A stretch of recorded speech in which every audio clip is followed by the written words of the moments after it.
সরকারি এক কর্মকর্তার নিজ বাড়িতে ব্যক্তিগত গাড়ি প্রবেশের জন্য উপজেলা পরিষদের সীমানা প্রাচীর ভেঙে ফেলার ঘটনায় তোলপাড় সৃষ্টি হয়েছে।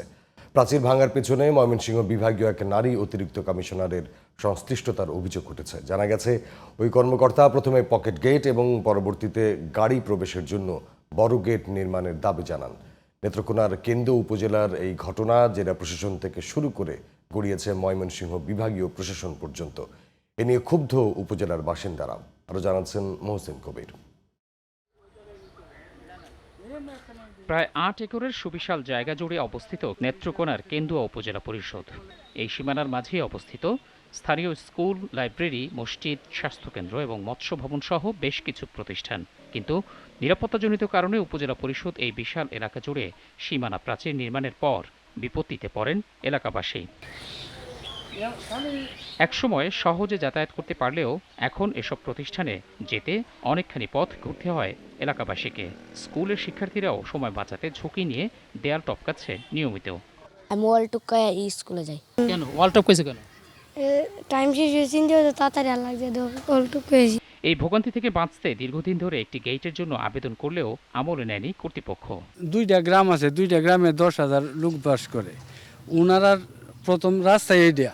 এদিকে গত ঈদ উল ফিতরের ছুটির মধ্যে হঠাৎ করে অনুমতি ছাড়াই সীমানা প্রাচীরের একটি অংশ ভেঙে ফেলেন স্থানীয় এক ঠিকাদার। অভিযোগ আছে, ময়মনসিংহ বিভাগীয় রাজস্ব বিভাগের অতিরিক্ত কমিশনার তাহমিনা আক্তারের ইন্ধনেই দেয়ালটি ভাঙা হয়। কারণ প্রাচীরের মাত্র 10 গজের মধ্যেই তার পৈতৃক বাড়ি।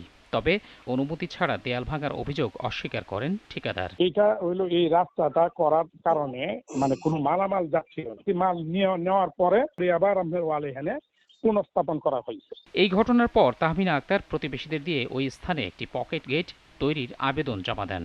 তাহমিনা আক্তারের বাড়ির 3 দিকে চলাচলের প্রশস্ত রাস্তা থাকার পরও শুধুমাত্র ব্যক্তিগত প্রভাবের কারণে সরকারি টাকা খরচ করে গেটটি নির্মাণে বাধ্য হয় উপজেলা পরিষদ। অথচ গ্রামবাসীর যৌক্তিক দাবি কানে তোলেনি উপজেলা পরিষদ কর্তৃপক্ষ।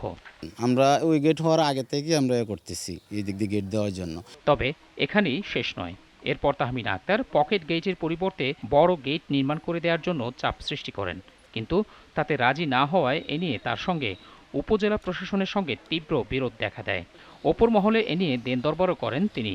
এ বিষয়ে কথা বলতে গেলে কার্যালয়ে দেখা মেলেনি উপজেলা নির্বাহী কর্মকর্তার। তবে টেলিফোনে বিরোধের বিষয়টি অস্বীকার করেন তিনি। তার আবেদন করেছিল, আবেদন তো যে কেউ করতে পারে, কিন্তু আমরা সেটা দেইনি। আমাদের ওরকম বড় কোনো গেট দেওয়ার পরিকল্পনা নেই। অন্যদিকে এ বিষয়ে কথা বলতে টেলিফোনে তাহমিনা আক্তারের সঙ্গে যোগাযোগের চেষ্টা করেও তা সম্ভব হয়নি। বিষয়টি গড়িয়েছে বিভাগীয় প্রশাসন পর্যন্ত। বড় গেট নির্মাণের বিষয়টি বর্তমানে স্থগিত রয়েছে। গেট থেকে মাত্র 10 গজ দূরে হলো অতিরিক্ত বিভাগীয় কমিশনারের বাসা। তো সেইখানে বড় গেটের প্রয়োজনীয়তা জনগণ দেখে না, আমরা দেখি না, আসলে কেউই দেখে না। এদিকে নিয়ম বহির্ভূতভাবে তাহমিনা আক্তার কি করে নিজ বিভাগীয় শহরে দায়িত্ব পালন করছেন সেটি নিয়ে প্রশ্ন তুলেছেন স্থানীয় সাংবাদিক ও সুশীল সমাজের প্রতিনিধিরা। মহসিন কবির, জিটিভি নিউজ, কেন্দুয়া, নেত্রকোনা।